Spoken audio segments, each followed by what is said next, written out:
High friends, welcome to our channel. आज आपण मराठी निबंध सूर्याचे मनोगत याविषयी काही ओळी लिहिणार आहोत. चला तर मग आपण व्हिडिओला सुरुवात करूया. माझी निर्मिती जवळपास 4.6 अरब वर्षापूर्वी अतितप्त वायूमुळे झाली. माझ्यामध्ये 74% हायड्रोजन, 24% हेलियम आणि 2% अंतर्भूत आहे. इतक्या मोठ्या प्रमाणात हायड्रोजन असल्याने माझ्यावर नेहमी ज्वालामुखी व आगीचा उद्रेक होत असतो. माझ्यावर ऑक्सिजन नाही आहे आणि माझ्यावर तयार होत असलेल्या ऊर्जेचा 5 अब्जवा भाग पृथ्वीवर पोहोचतो. मला अणुभट्टीही म्हटले जाते. मी संपूर्ण मानवजातीच्या अस्तित्वासाठी महत्त्वाची भूमिका बजावतो. मी आकाशगंगेत एकमेव नैसर्गिक प्रकाश, ऊर्जा आणि उष्णतेचा स्रोत आहे. या पद्धतीने मी पृथ्वीसाठी उपयुक्त आहे. त्याच पद्धतीने आकाशगंगेत असलेल्या सर्व ग्रहांच्या अस्तित्वासाठी मी महत्त्वाचा आहे. होय, मी सूर्य बोलतोय.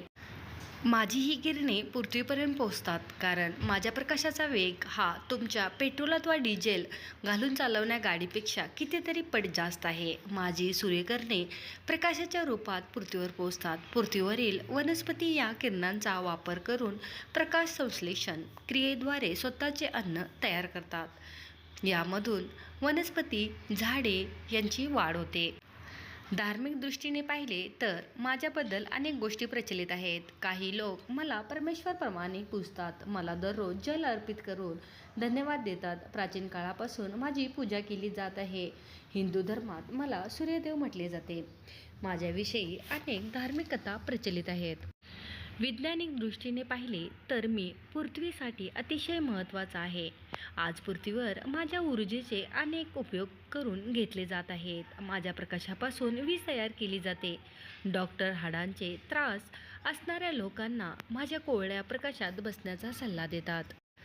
माझ्या प्रकाशाशिवाय जीवन नीरस, कंटाळवाणे आणि अकल्पनीय होईल. मला अभिमान आहे की मी विश्वाचा केंद्रबिंदू आहे आणि सूर्यमाला माझ्या भोवती फिरते. मला याबद्दल काहीही वाटत नाही की लोक मला अग्नीचा, देवाचा एक रूप मानतात. मात्र माझी अपेक्षा फक्त इतकीच आहे की मानवाने मला एक ऊर्जास्रोत म्हणून समजावे. आजकाल मला माणसाची प्रगती पाहून अभिमान वाटतो तर पर्यावरणाची हानी पाहून खूप दुःखही होते. मानवाने प्रगती करता करता माझ्या नैसर्गिक किरणांचा आस्वाद घेणे विसरले आहेत. मला आशा आहे की मानवाचे माझ्याप्रती असलेले नाते अधिक वृद्धिंगत होईल. आज आपण मराठी निबंध सूर्याचे मनोगत याविषयी काही ओळी लिहिण्याचा प्रयत्न केलेला आहे. तर हा व्हिडिओ तुम्हाला कसा वाटला नक्की सांगा आणि व्हिडिओ आवडल्यास आपल्या चॅनलला सबस्क्राईब आणि व्हिडिओला लाईक करायचं विसरू नका. व्हिडिओ पाहिल्याबद्दल खूप खूप धन्यवाद.